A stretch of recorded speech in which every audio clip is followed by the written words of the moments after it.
మన మన బ్రెయిన్ సరిగా ఆలోచిస్తే మనకు అర్థమవుతుంది. అవతల వైపు ఉన్నది ఎవరండి?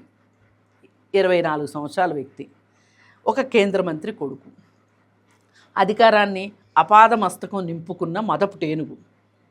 అతనిపైన హనీ ట్రాప్ చేయగలుగుతుందా ఈ 18 ఏళ్ల పాప అని ఒక ఆలోచన. బ్లైండ్గా నేను ఈ అమ్మాయి వైపే ఉండమనట్ల. ఈ అమ్మాయి ప్లేస్లో ఒక 35 సంవత్సరాల మహిళ ఉందనుకోండి, ఖచ్చితంగా హనీ ట్రాప్ చేసి ఉంటుంది అని చెప్పొచ్చు, అవకాశం ఉంది. కానీ ఇక్కడ ఇద్దరిని చూసిన తర్వాత ఈ మాత్రం బేరీ చేసుకోలేకపోతే మన తెలివి ఏం తెలివి, మనం ఏం మనుషులవి, మనం ఏం సరిగా ఆలోచిస్తున్నాం? ఆ మాత్రం లాజికల్ బ్రెయిన్ ఉండదా మనకి? ఒక మనిషి బ్రెయిను 21 సంవత్సరాల అప్పటికి పూర్తిగా డెవలప్ అవుతుంది. 21 సంవత్సరాల వరకు డెవలప్ కాదు.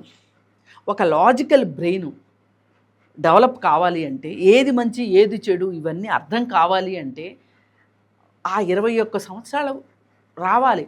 కొంతమందికి అదృష్టవశాత్తు ఇంకా కొంచెం ముందే వస్తుంది, కొంతమందికి ఆ తర్వాత కూడా రాదు. నేను రాని వాళ్ళ గురించి నేను మాట్లాడట్లా. మామూలు సైన్స్ చెప్పేది ఏంటి అంటే, మెజారిటీ పీపుల్లో లక్షణాలను బట్టి వాళ్ళు ఒక సిద్ధాంతాన్ని సూత్రీకరిస్తారు. దాని ప్రకారం నేను చెప్తున్నాను. మరి అలాంటప్పుడు ఈ అమ్మాయి ఈ అబ్బాయిని ఎట్లా హనీ ట్రాప్ చేస్తానో ఆలోచించక్కర్లా మీరు? కానీ మీకేం అడ్డం పడుతుంది ఇక్కడ? మీకు ఏవో లక్ష్యాలు ఉన్నాయి. ప్రజలు ఏమైపోయినా పర్వాలేదు, సమాజం మీద మనం మాట్లాడేది ఏ ముద్ర వేసినా పర్వాలేదు, సమాజానికి నష్టం జరిగినా పర్వాలేదు, కానీ నా పబ్బం గడుస్తుందా లేదా అనేది ఇక్కడ ఎస్టాబ్లిష్ అయిపోయింది.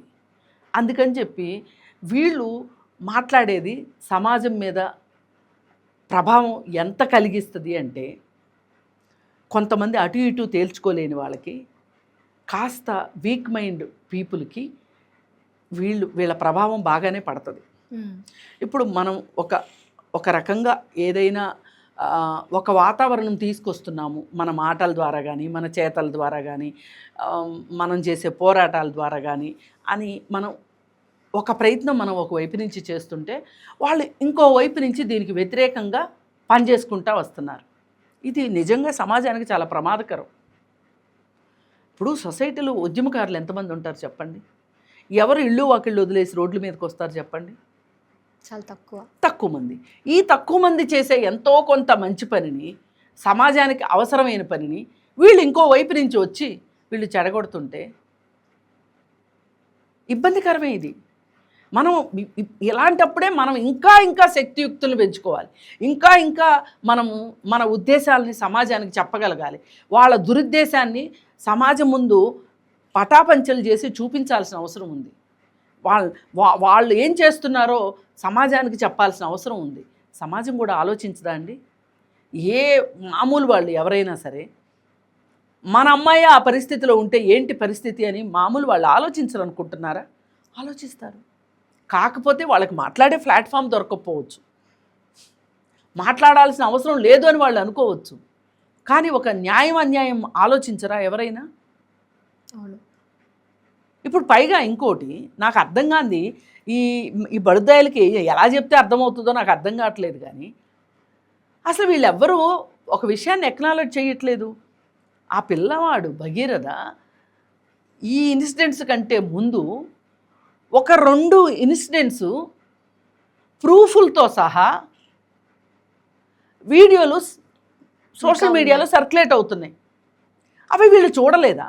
ఇప్పుడు వీళ్ళకి సంబంధించిన పిల్లల్ని, వీళ్ళ తమ్ముళ్ళనో లేకపోతే వీళ్ళ అన్న పిల్లలనో లేకపోతే వీళ్ళ పిల్లలనో ఎవరినైనా సరే అలా కాలేజీలో ఒక సెంట్రల్ మినిస్టర్ కొడుకు కొడితే ఏం చేస్తారండి వీళ్ళు?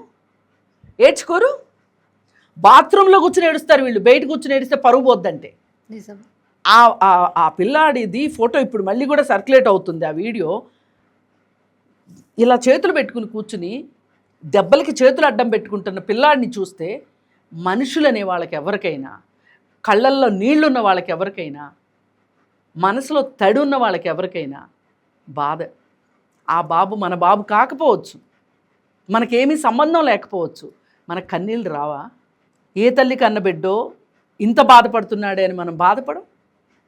మనుషులు అయితే బాధపడతారు. మనుషులు కాని వాళ్ళని మనం ఏం చెప్తాము? ఇప్పుడు అలాంటి అఘాయిత్యం చేసిన వాడు ఈ అమ్మాయి విషయంలో చేయకుండా ఉంటాడని ఎట్లా అనుకుంటారు?